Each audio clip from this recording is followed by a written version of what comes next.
Hey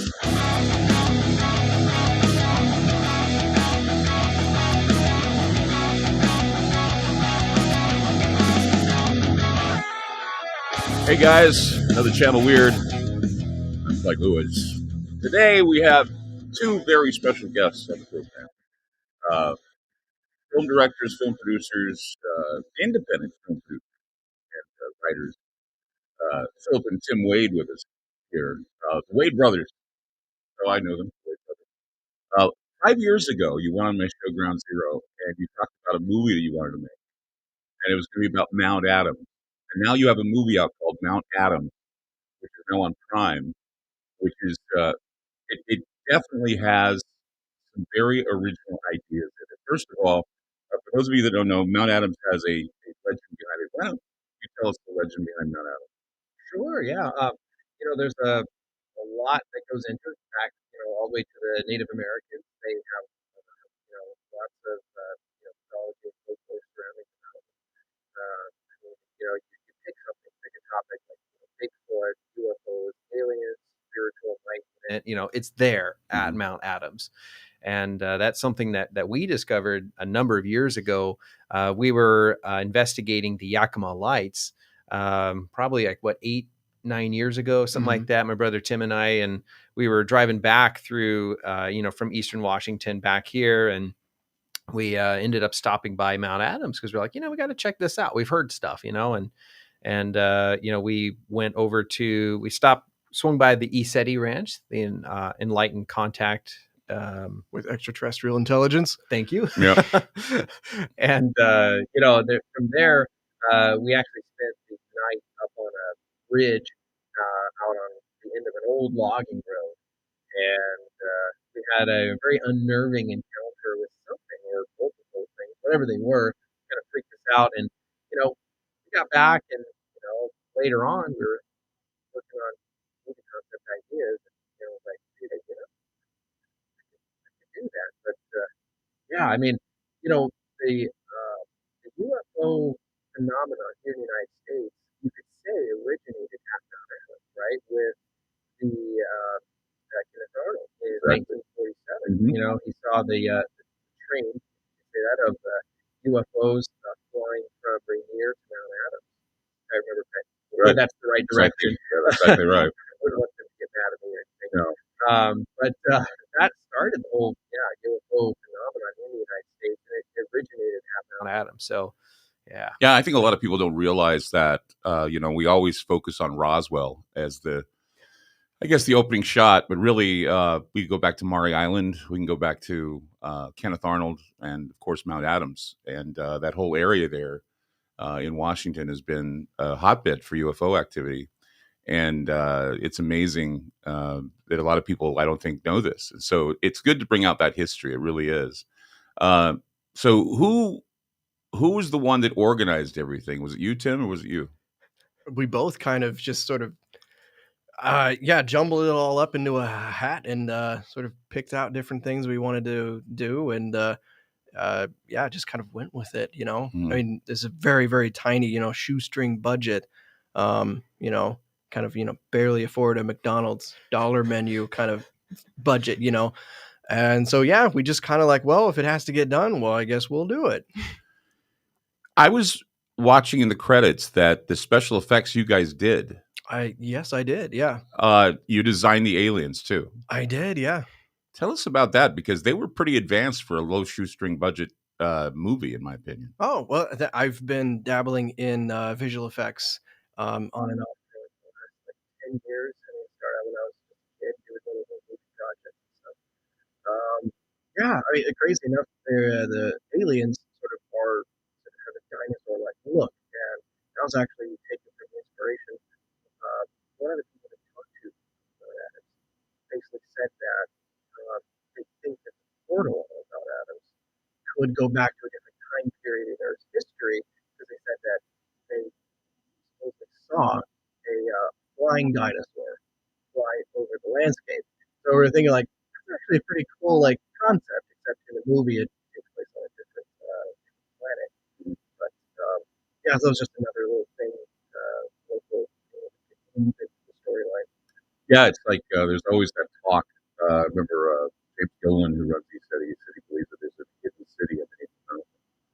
I think that was kind of hinted in the movie that there's a place, that doorway that's in the mountain that opens up and it opens to a city or another world beneath.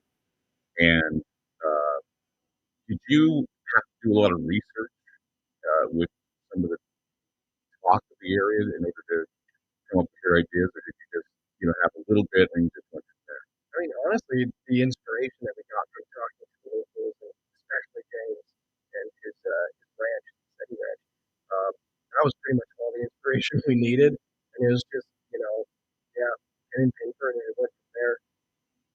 Um, can I ask you what your budget was? Sure, yeah, is it around $100,000? Really? Roughly, yeah. Roughly, yeah. A lot of credit cards. So it's yeah. As a matter of fact, they're still paying on it.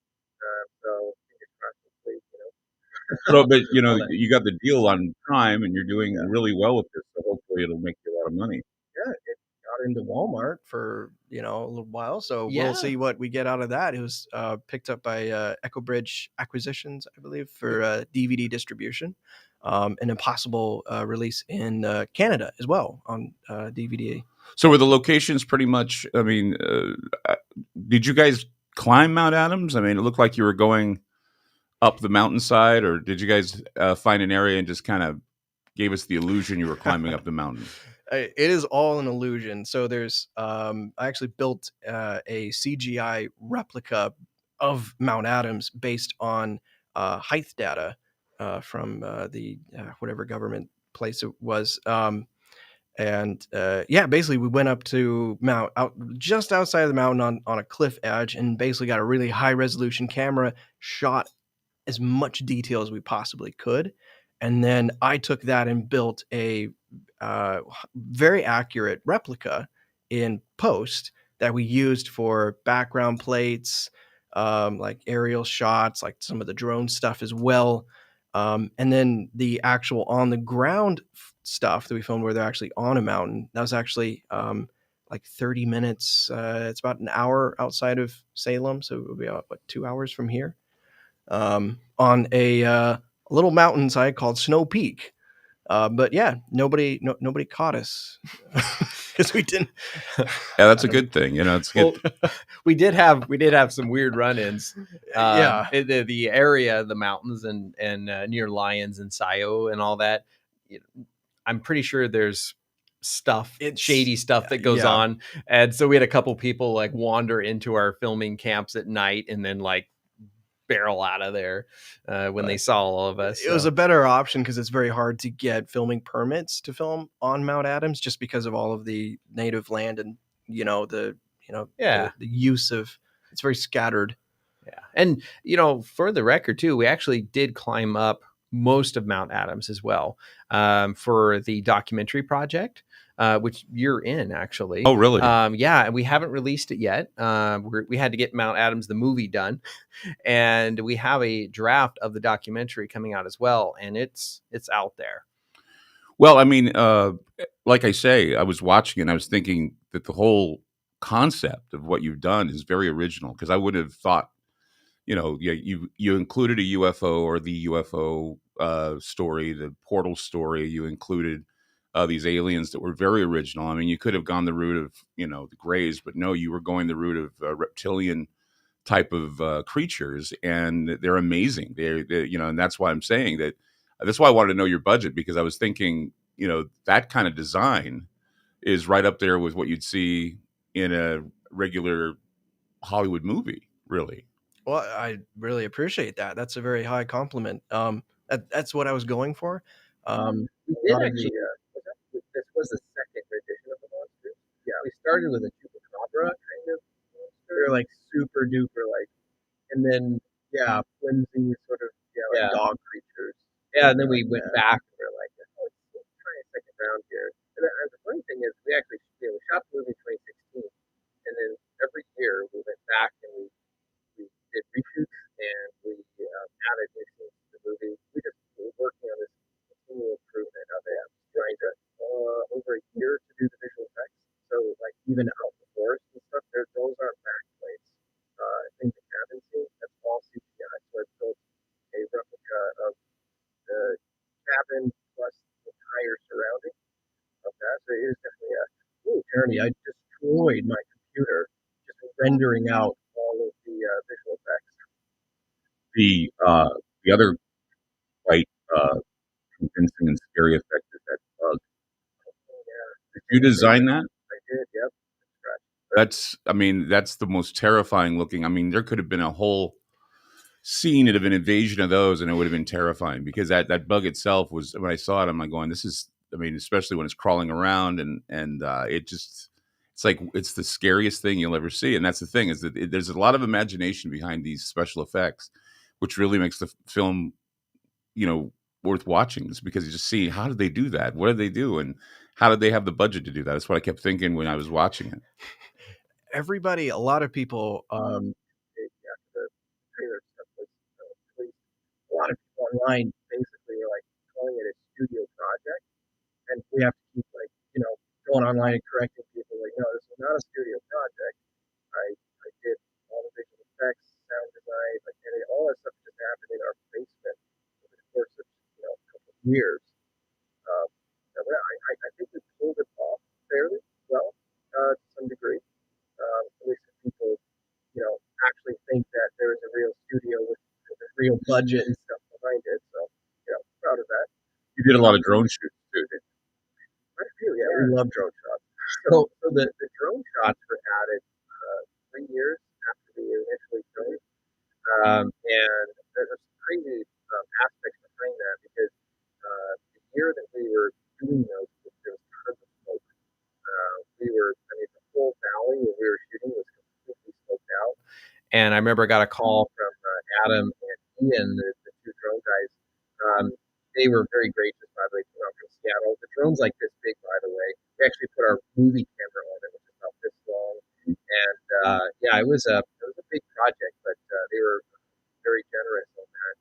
And they called me up that morning. They were like, "There's smoke everywhere out here. Like, how, we're gonna have to call this off."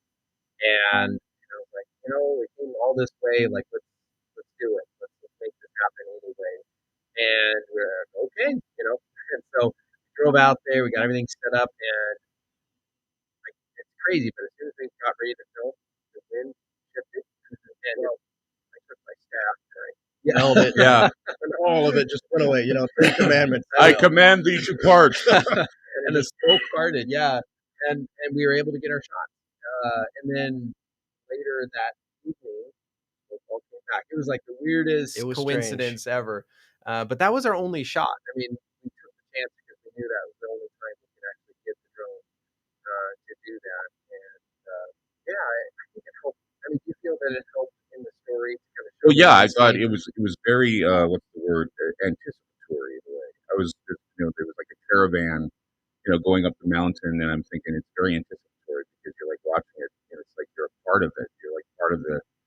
It kind of reminds me of the scene I think from Twister, where you're seeing the caravan, going up the road following the tornado.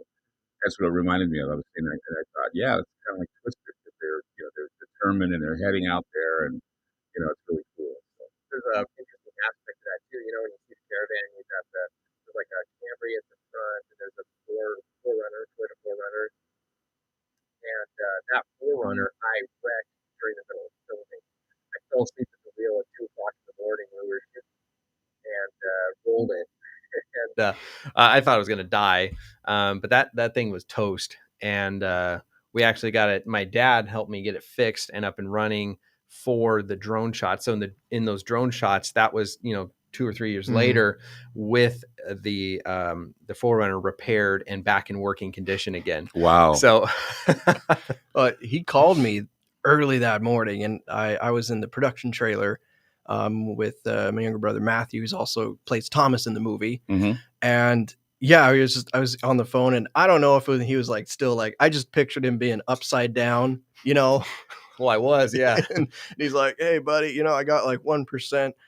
I just, on my phone battery, and it's just been in a wreck. I kind of rolled the, rolled the Jeep, and I just want to say I'm gonna, just in case nobody comes out to pick me up or whatever, maybe if you could, stay on the line for a little while, and I will be there in the morning though, So I was like, okay, you let me know if you need help." Oh my gosh. That's that's the way you got to do things. Sometimes it's like we made a movie a while back, and we had to experiment with blowing up a car. Oh my goodness! And it was I'll tell you the story. It's pretty interesting. Hey guys, we're with the Wade brothers right here on Channel Weird, talking about the new movie Mount Adams on Prime Video. Interesting film about Mount Adams. So we'll be back with more. Don't go away.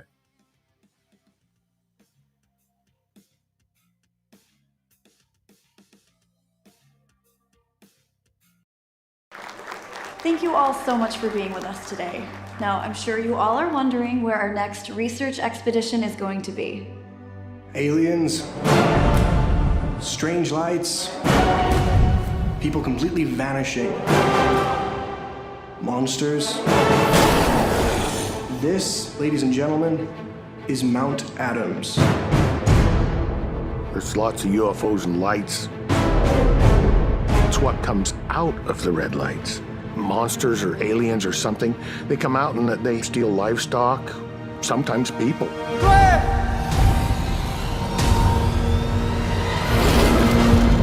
Then you got to get the hell out of there. How about we get up on that mountain?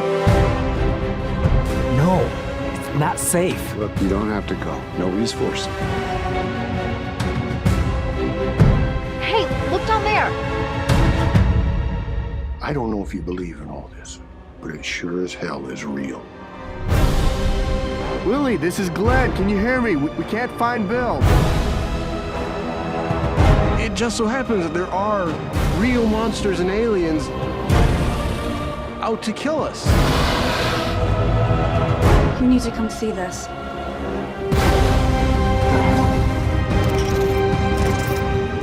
Oh, I'm not leaving you here.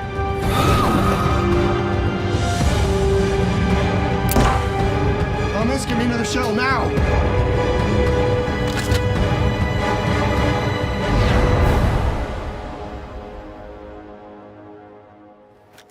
Onward to battle with the aliens.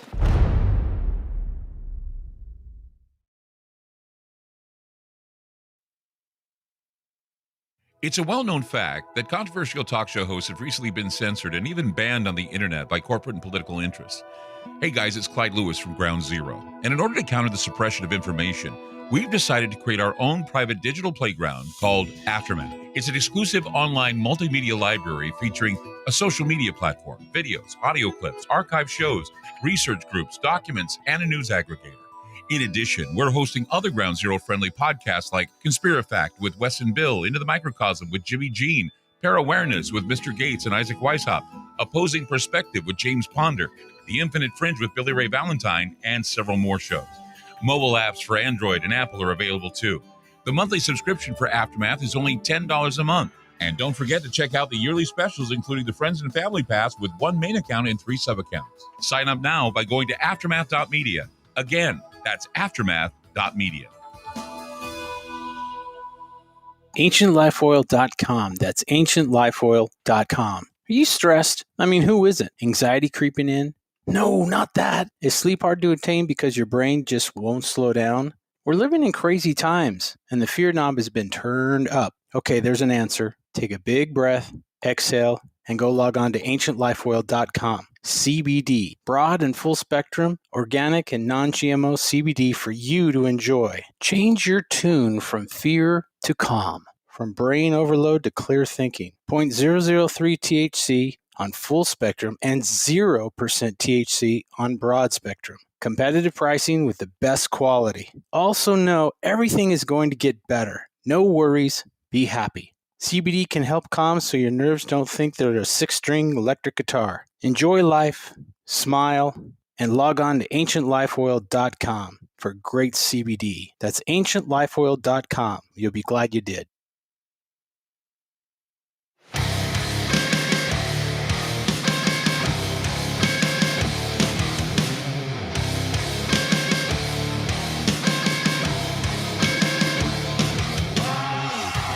Phillip and Tim Wade with us, the Wade brothers. The movie's called Mount Adams. It's available now, and great film about Mount Adams and the craziness that goes on out there.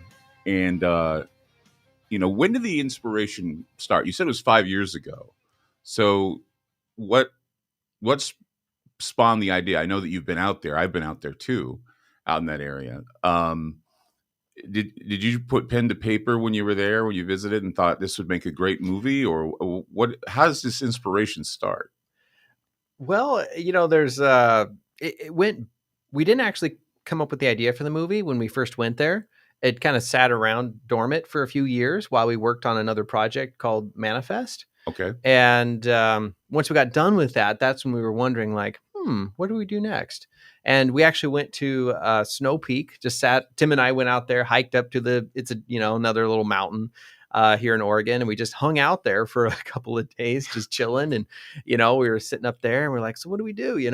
And it's like, kind of came to us, we're like, hey, remember when we were up at Mount Adams area and we had that wacky experience? And we're like, actually, there you go. Maybe that's that one time that we thought Bigfoot was coming after us. So yeah, what happened a few years prior is, we'd gone out there to check out the lights and stuff. And, we went up this old logging road, went out as far as it would go, and it basically dead ended.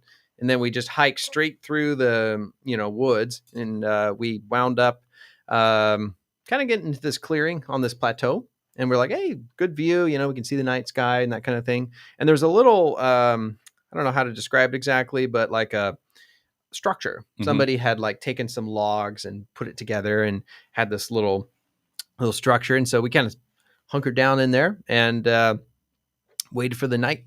And as it got darker, we started to hear this weird grunting and kind of roaring a little bit, this like loud grunts, and it was way off in the distance. We're like, oh, that's interesting, creepy.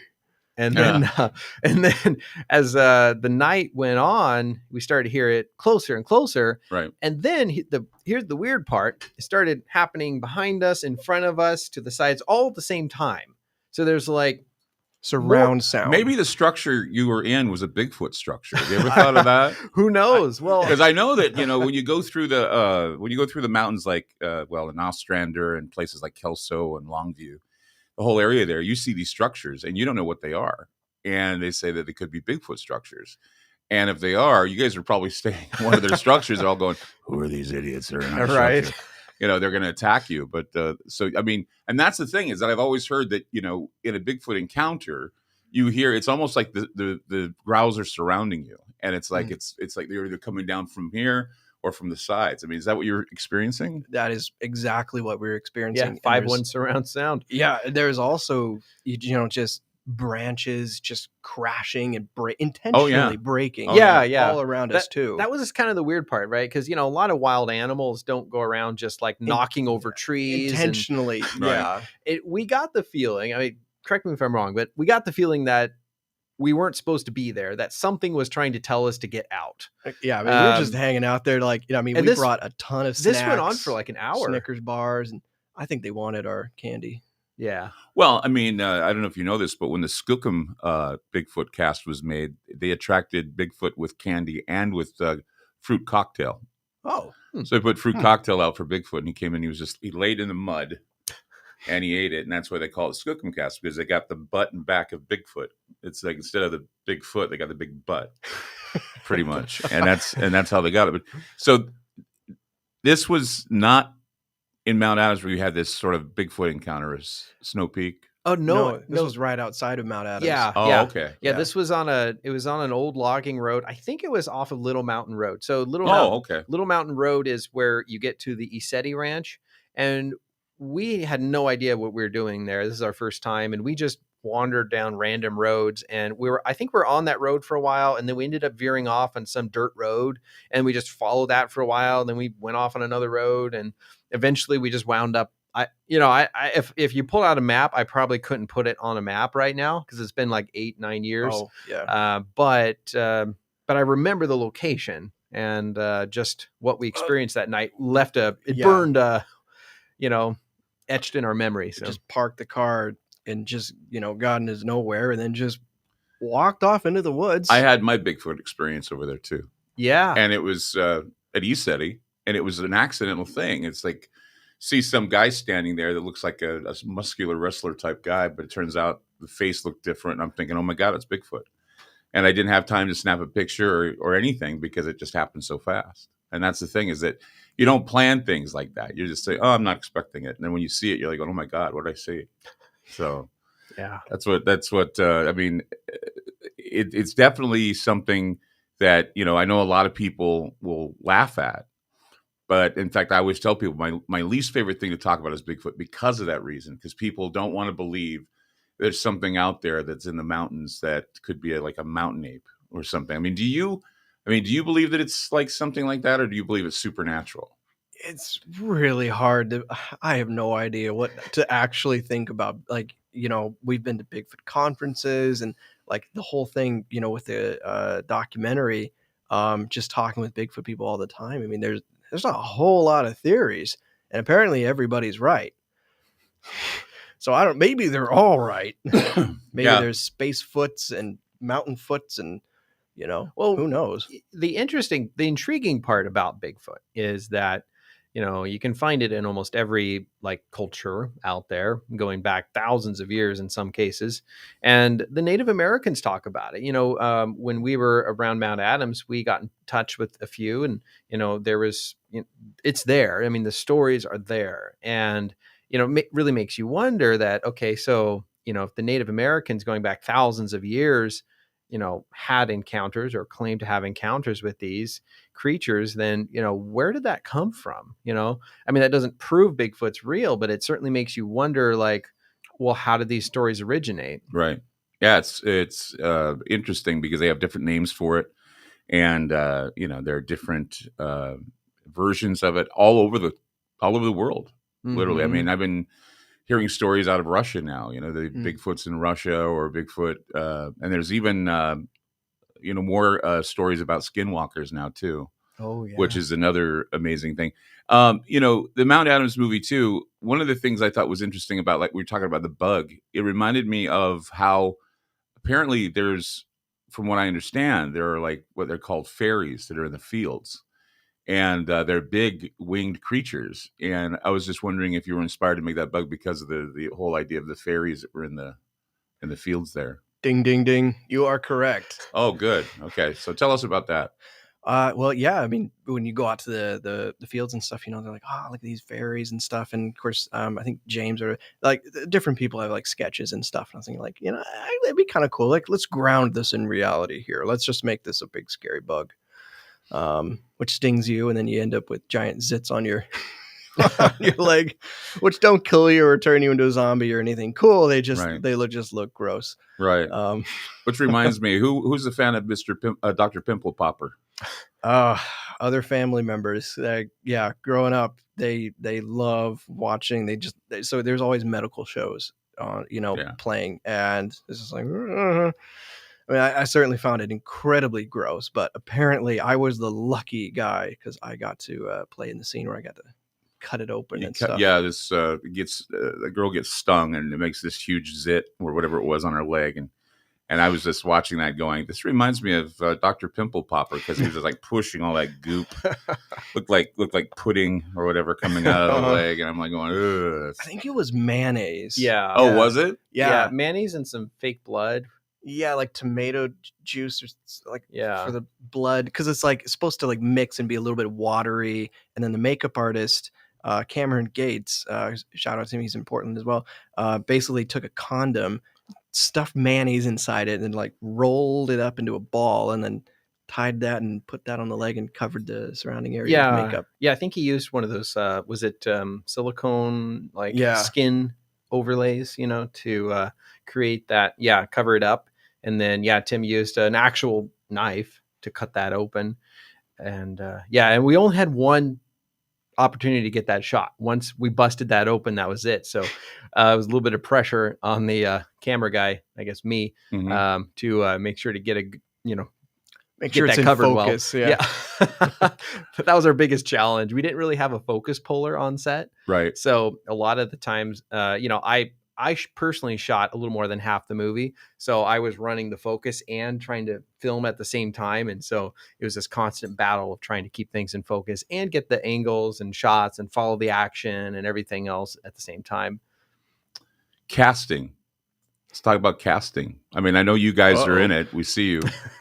Sorry about that. A big smile on my face when I saw you both in there. But what about the other cast members, and how'd you get those guys to be a part of it?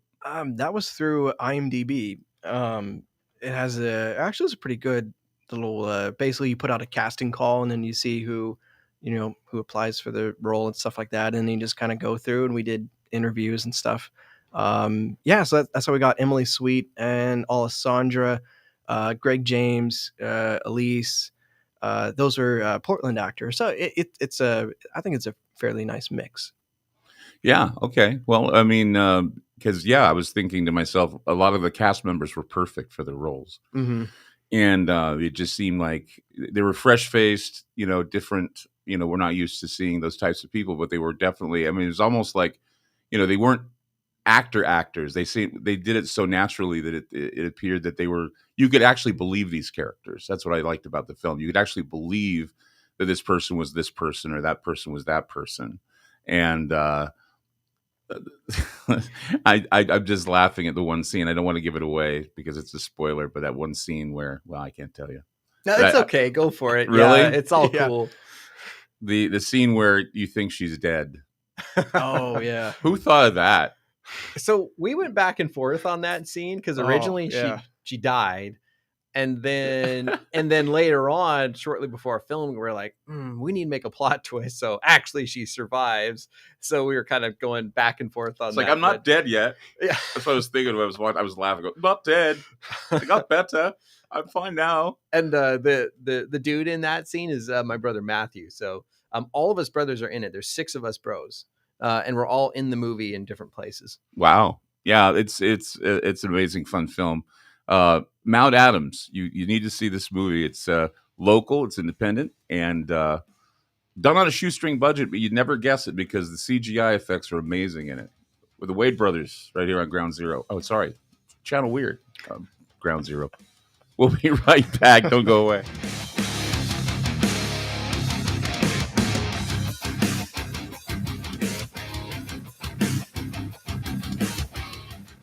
On the phone with me is Ronnie from GetTheTea.com. Hey, Ronnie, it is the tea that makes you go, I know this because I use it. My favorite is pomegranate. What kind of flavors are there to choose from with this wonderful tea? You can do pomegranate. You can do just the straight, which is real good. And also we have a mint, a peppermint. People really love that one too. And we have a couple new flavors on the way, which I will not discuss yet, but they're coming. A lot of people don't know that peppermint is a very, very good supplement to keep the stomach happy. It relaxes the intestines, and once again, it makes you feel better because it allows them to move around and get that stuff out of you, that bad stuff out of you. Absolutely. This is a digest mover. So people have a hard time digesting stuff, or you get something stuck, or maybe you're a real heavy meat eater. The tea is wonderful. That's why it's tagline, the tea that makes you go. If I want my life to change and get the tea, where do I go to get it? GetTheTea.com. That's GetTheTea, TEA.com. Fantastic. Hey guys, it's Clyde Lewis. Have you ever wanted Ground Zero merchandise but didn't know where to go? Well, I want to let you know that we now have our own online store with such items as t-shirts, hoodies, decals, tote bags, and other exclusive specialty apparel. There's a secure and easy-to-use shopping cart for your purchases. Coming soon will be signed posters and coffee mugs available as we are constantly adding new items. So shop today at the official Ground Zero store by going to groundzeromerch.com. That's groundzeromerch.com. It's all over the news, food shortages and scarcity in the supply chain. And the reality is nobody truly knows what might happen in the near future. Hi, I'm Clyde Lewis, and I want to let you know that it's a good idea to plan ahead so you aren't caught off guard. Nothing's more important than having enough food to eat, and we're here to help. We highly recommend My Patriot Supply, America's leading emergency preparedness company. They provide long-term emergency food that lasts up to 25 years in storage. When grocery stores run empty or disasters strike, their foods will be there when you need them most. Act now and secure at least a 4-week emergency food kit full of tasty meals that provide 2,000 calories a day. They have dozens of emergency food storage kits to choose from, along with a variety of other survival products. If the government tells you not to go out, you can have the peace of mind that comes from being prepared. After you order from My Patriot Supply, your food will arrive discreetly at your doorstep. Prepare today, because time is short. Go to preparewithgroundzero.com. That's preparewithgroundzero.com. AncientLifeOil.com. That's AncientLifeOil.com. Are you stressed? I mean, who isn't? Anxiety creeping in? No, not that. Is sleep hard to attain because your brain just won't slow down? We're living in crazy times, and the fear knob has been turned up. Okay, there's an answer. Take a big breath, exhale, and go log on to AncientLifeOil.com. CBD, broad and full spectrum, organic and non-GMO CBD for you to enjoy. Change your tune from fear to calm, from brain overload to clear thinking. 0.003 THC on full spectrum and 0% THC on broad spectrum. Competitive pricing with the best quality. Also know everything is going to get better. No worries, be happy. CBD can help calm so your nerves don't think they're a 6-string electric guitar. Enjoy life, smile, and log on to AncientLifeOil.com for great CBD. That's AncientLifeOil.com. You'll be glad you did. It's a well-known fact that controversial talk show hosts have recently been censored and even banned on the internet by corporate and political interests. Hey guys, it's Clyde Lewis from Ground Zero. And in order to counter the suppression of information, we've decided to create our own private digital playground called Aftermath. It's an exclusive online multimedia library featuring a social media platform, videos, audio clips, archive shows, research groups, documents, and a news aggregator. In addition, we're hosting other Ground Zero friendly podcasts like Conspirafact with Wes and Bill, Into the Microcosm with Jimmy Jean, Pair Awareness with Mr. Gates and Isaac Weishaupt, Opposing Perspective with James Ponder, The Infinite Fringe with Billy Ray Valentine, and several more shows. Mobile apps for Android and Apple are available too. The monthly subscription for Aftermath is only $10 a month. And don't forget to check out the yearly specials, including the Friends and Family Pass with 1 main account and 3 sub-accounts. Sign up now by going to aftermath.media. Again, that's aftermath.media.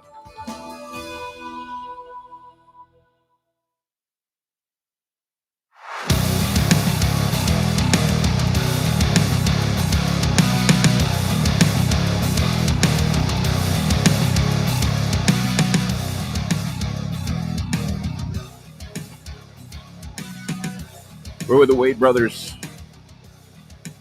Mount Adams is the movie. Channel Weird. So, how did you get your budget? How did you raise your money? And the reason why I want to ask is because I know there are a lot of people out there that wonder, how am I going to make my movie? I have this idea for a movie. How am I going to make it? And how am I going to make it like the Wade brothers made their movie? Because I know a lot of people out there are just like going, the Wade brothers, man. Just the Wade. No, I'm just kidding. It's just, those Wade brothers, I tell you. No, I really want to know, because I did an independent film, and I always told that what you do is you get a bunch of doctors drunk and then you ask them to write the checks. Is that pretty much what you? Yeah, you invite a bunch of doctors over and morticians, and you say, "Here's all the alcohol you want," and hire a bunch of women, and they say, "Okay," and that's how you make your money. How'd you guys get your money? Just want to know. It's not quite as exciting as that. Okay, well, all right. Yeah, that's how they do it in Hollywood. Yeah, I don't know if anybody would necessarily want to copy what we did. We sold our souls, right? Yeah, we signed a pact with the devil. Tim standing on the side of the road. Hey, baby. Well, yeah, it's where my nuts went. Yeah. Or was it you? Yeah. Well, actually, I'll let Phillip answer that question. And on that train, there's another little interesting Easter eggs in the movie. Oh, okay. Well, okay. I'll let you answer that. All right, go ahead. So when we started the project, we were, just kind of chilling at the top of Snow Peak. We were kind of at a low point in life. We had lost everything and pretty much had to leave the place. We were living in a garage at the time. Our previous movie project and everything had kind of fallen apart. We were in a pretty bad place in life. Why not lose more? Yeah, exactly. So we're sitting there. We suck. We want to suck less. Right. And so we were pretty much starting over. We were starting fresh. Okay. And, it's a nice way to put it, right? Starting fresh. And so, that's where we got the idea. Hey, why don't we make this movie? And we were like, let's make this a found footage movie, because we didn't have any money. And we were like, okay, let's do that. I'm sure there's not that many independent filmmakers who can, understand where we were at with things. But at that point, no money. We just starting off and so we, I was working I just started a new job working full time, and Tim was also doing some work. And so we're like, okay, let's start saving money. So every month we saved And eventually we wound up with like $8,000 in our savings accounts. And so we're just kind of living real tight, just keeping everything small and saving up the money. And we got $8,000 and we're like, let's do this. And so we set a date, and the date was September 1. And this was back in like January when we set the time, January of 2016. And we had the $8,000 in the bank account. We're like, okay, we're going to shoot this movie September 1, come hell or high water. We don't care how, the financing comes together or not. And so we started moving down that track. And as, things started developing, we realized, what, we should probably shoot this cinematic style. So we got out of the found footage and we started experimenting with cameras and lenses and different things like that, and trying to push it, down a more professional route. But of course, that comes with extra cost. So that's when we started getting credit cards, and I applied for like 10 credit cards all at the same time because I had a good credit score. And then I got them all. And then my credit score tanked after that. So like literally tanked. That was terrible. But we had all this credit we could use. And then we got an investor that dropped in for $20,000 after we had been down this track quite a ways. We'd already spent the $8,000 and we were rapidly going through the credit cards. And the investor came in right at the last minute, like a week before filming. But we were going to film anyway. We were at that point where it didn't matter. So, we had to cut a lot of corners, like when I called up some different sound guys, from here in Portland, and they were like, yeah, $25,000. That's going to be the cost to, get the sound recorded. Right. And we have, we like, well, this is how we want the sound recorded. Cause we had like kind of requirements and what we wanted it to be like. Right. We're like, okay, so 25,000 is more than our entire budget.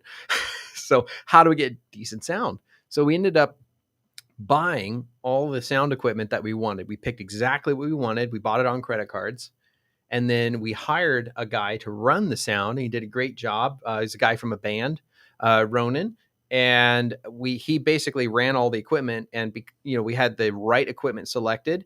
Once we were done, we sold it all and we got most of our money back. And so we were able to get that sound quality we were looking for a fraction of the price. So, that's just one example. There's a lot of places where we did things like that to help bring the budget down and add production value. And you guys designed your own music too, right? I composed the entire score for the movie. It's pretty intense. That's why I was thinking. I mean, there were so many things. I was looking in the credits, and I was just noticing, your names for everything pretty much. And I'm like thinking, these guys are like more talented than I thought they were. We tricked them. Yeah, I've known them, but I didn't know they were that talented. It was amazing because, like I said, I saw your names come up with everything practically, and I'm thinking, okay, so CGI, them, music, them, direction, them, photography, them. I'm going, you didn't have that many people behind you, right? Or producers and stuff. Yeah, producers. We also had Danny Weiss and his son Josh, and I think you met them because they were with us when we did the interview last time for the interview for the documentary. And Danny Weiss, he came in swinging, and the cabin, right? That was mostly built by him. Tim came up with the blueprint for it. And he was out there every day for like 2 months building that cabin.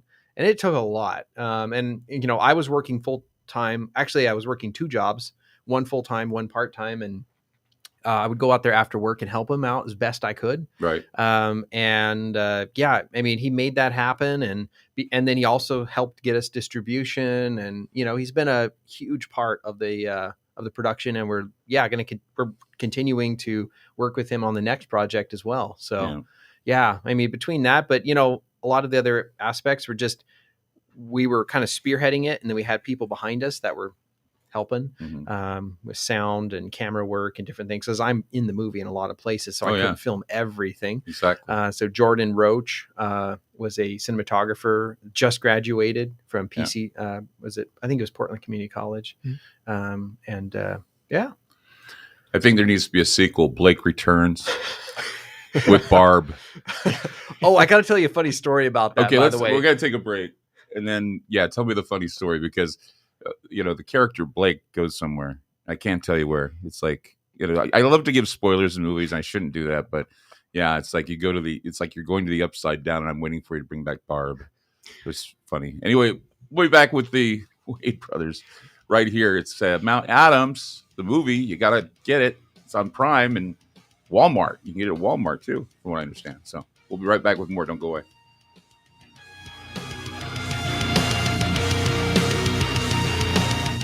On the phone with me is Ronnie from GetTheTea.com. Hey, Ronnie, it is the tea that makes you go, I know this because I use it. My favorite is pomegranate. What kind of flavors are there to choose from with this wonderful tea? You can do pomegranate. You can do just the straight, which is real good.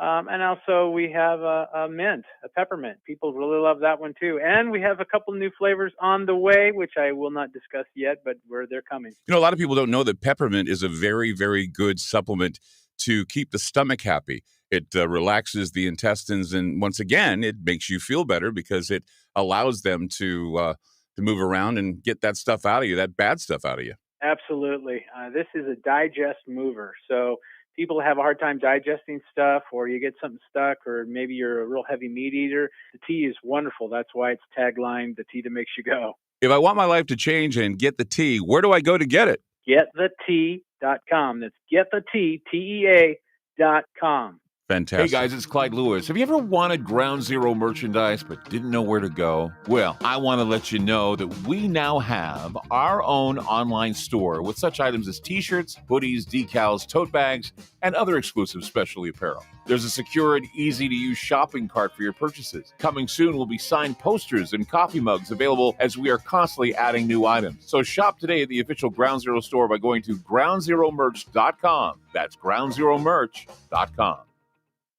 It's all over the news, food shortages and scarcity in the supply chain. And the reality is nobody truly knows what might happen in the near future. Hi, I'm Clyde Lewis, and I want to let you know that it's a good idea to plan ahead so you aren't caught off guard. Nothing's more important than having enough food to eat, and we're here to help. We highly recommend My Patriot Supply, America's leading emergency preparedness company. They provide long-term emergency food that lasts up to 25 years in storage. When grocery stores run empty or disasters strike, their foods will be there when you need them most. Act now and secure at least a 4-week emergency food kit full of tasty meals that provide 2,000 calories a day. They have dozens of emergency food storage kits to choose from, along with a variety of other survival products. If the government tells you not to go out, you can have the peace of mind that comes from being prepared. After you order from My Patriot Supply, your food will arrive discreetly at your doorstep.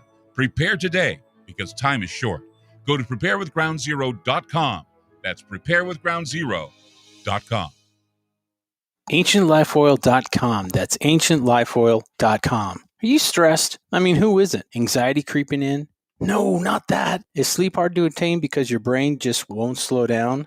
We're living in crazy times, and the fear knob has been turned up. Okay, there's an answer. Take a big breath, exhale, and go log on to AncientLifeOil.com. CBD, broad and full spectrum, organic and non-GMO CBD for you to enjoy. Change your tune from fear to calm, from brain overload to clear thinking. 0.003 THC on full spectrum and 0% THC on broad spectrum. Competitive pricing with the best quality. Also know everything is going to get better. No worries, be happy. CBD can help calm so your nerves don't think they're a 6-string electric guitar. Enjoy life, smile, and log on to AncientLifeOil.com for great CBD. That's AncientLifeOil.com. You'll be glad you did. It's a well-known fact that controversial talk show hosts have recently been censored and even banned on the internet by corporate and political interests. Hey guys, it's Clyde Lewis from Ground Zero. And in order to counter the suppression of information, we've decided to create our own private digital playground called Aftermath. It's an exclusive online multimedia library featuring a social media platform, videos, audio clips, archive shows, research groups, documents, and a news aggregator. In addition, we're hosting other Ground Zero friendly podcasts like Conspirafact with Wes and Bill, Into the Microcosm with Jimmy Jean, Pair Awareness with Mr. Gates and Isaac Weishaupt, Opposing Perspective with James Ponder, The Infinite Fringe with Billy Ray Valentine, and several more shows. Mobile apps for Android and Apple are available too. The monthly subscription for Aftermath is only $10 a month. And don't forget to check out the yearly specials, including the Friends and Family Pass with 1 main account and 3 sub-accounts. Sign up now by going to aftermath.media. Again, that's aftermath.media.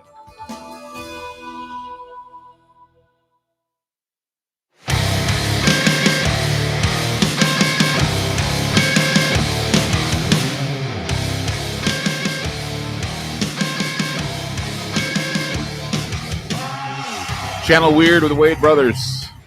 The movie is called Mount Adams. And it's a fantastic movie. You should check it out. And you were going to tell me a story. I don't know what exactly we're going to go to. I didn't want to get into it. We had to interrupt it. So what story were you going to tell me? Oh yeah, so we were talking about the Blake character. So I played Blake, and we had a set of costumes and everything like that. I had 2 pairs of pants because like one of them got just ripped to shreds, and the shirt too, right? Because you remember the big like gash and stuff.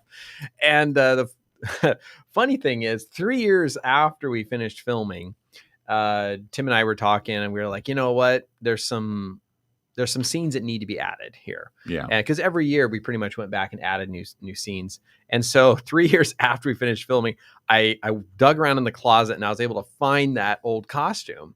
I can't believe I still had it. And so I could barely fit in the pants. I mean, I'm telling you, like, it was just like super, super tight for all of the shots. Wow. So that was, yeah, everybody was making fun of me for that. It was you never realize just how much weight you gain in 3 years or you lose in 3 years. It's one of those things. Everybody says, "So it's always easy to gain weight, but it's harder to lose weight." Pretty much. Anyway, you were talking about Easter eggs. Ah, yes, indeed. Tell us about Easter eggs, because I know that a lot of people like to put them in their movies, and you have some very interesting ones you've added because of your CGI prowess. Oh, I'm a big fan of the Hollywood conspiracy theories, especially the Illuminati. And so what I learned is that every movie has to have references to the Illuminati, And so that's what I did. There's Easter eggs throughout the entire film. There are road signs that have been renamed. There are, and I probably shouldn't spoil everything. There's the all-seeing eye.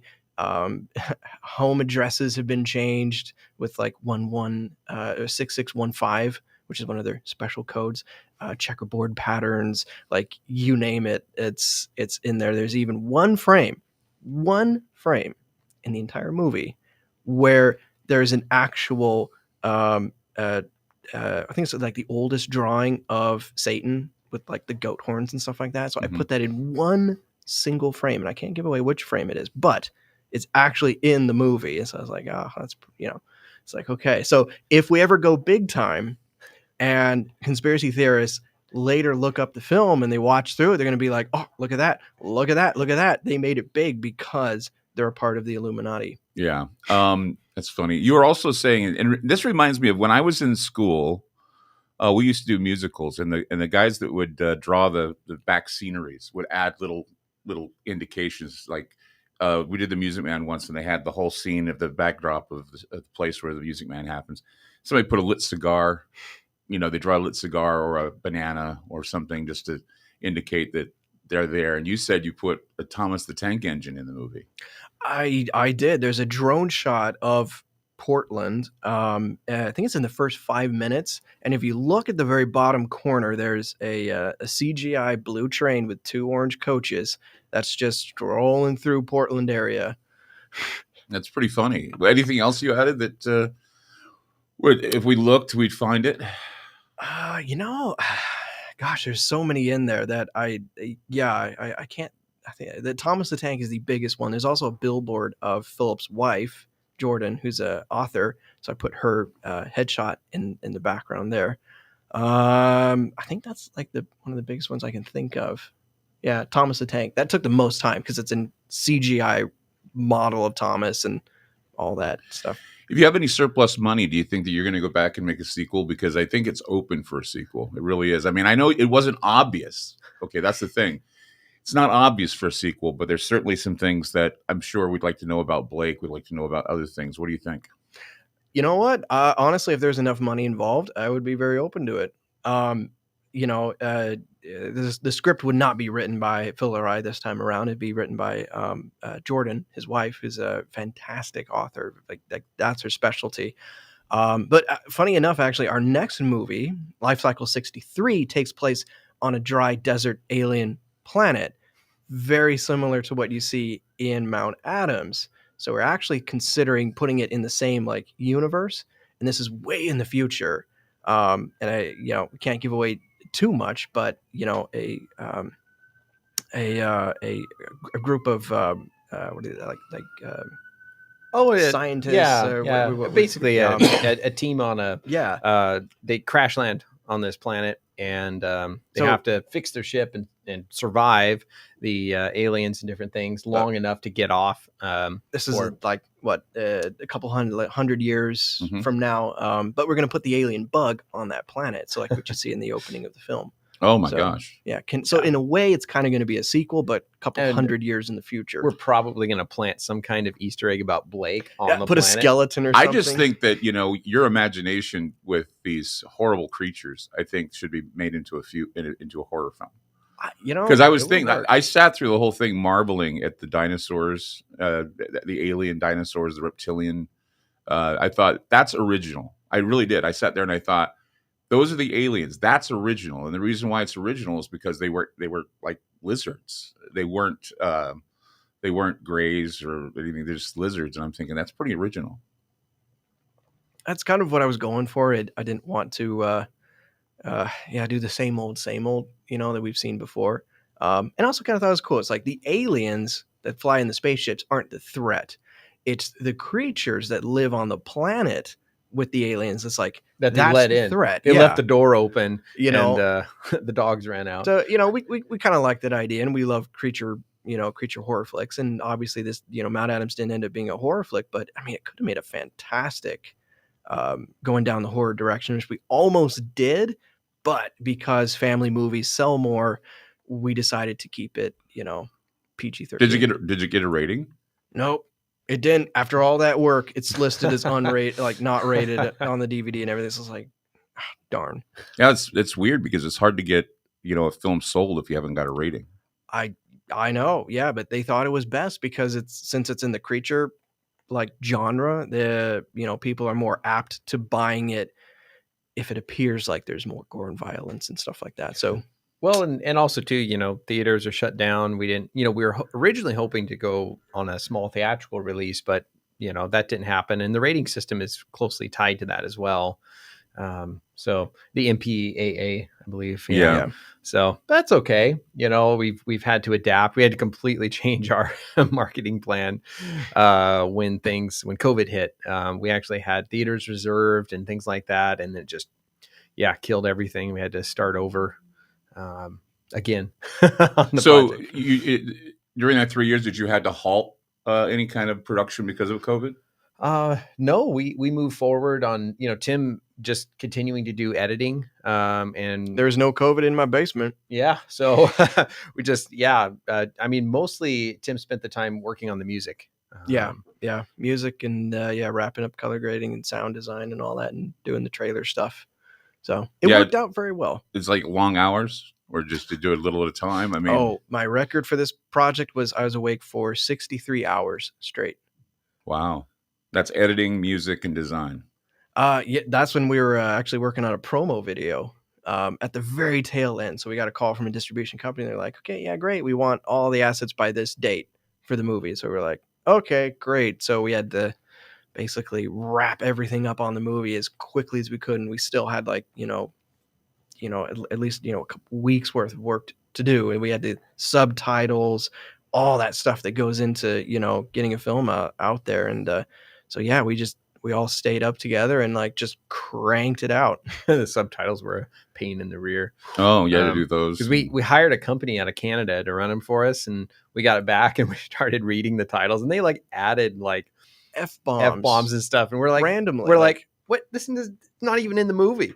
So we had to go through and read every word and compare it. And oh my goodness. Oh, that's terrible. And especially if you have, if your deadline's in like 48 hours, and you're like having to go through all these tedious tasks, it was just maddening. But we managed to International make markets don't wait for you.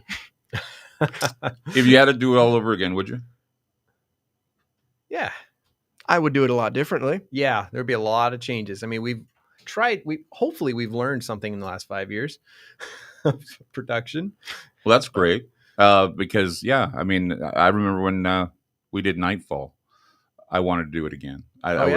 We had to do some shots too. We had to go back and shoot some other stuff because we wanted the distribution to, they wanted to pick up on distribution. They wanted more gore and more horror in it. It was a vampire film. So that's the hard part. You do an original movie and then they turn around and say, well, if you'd add this and take away this and we'll be distributors for it. And I'm like going, okay, great, whatever.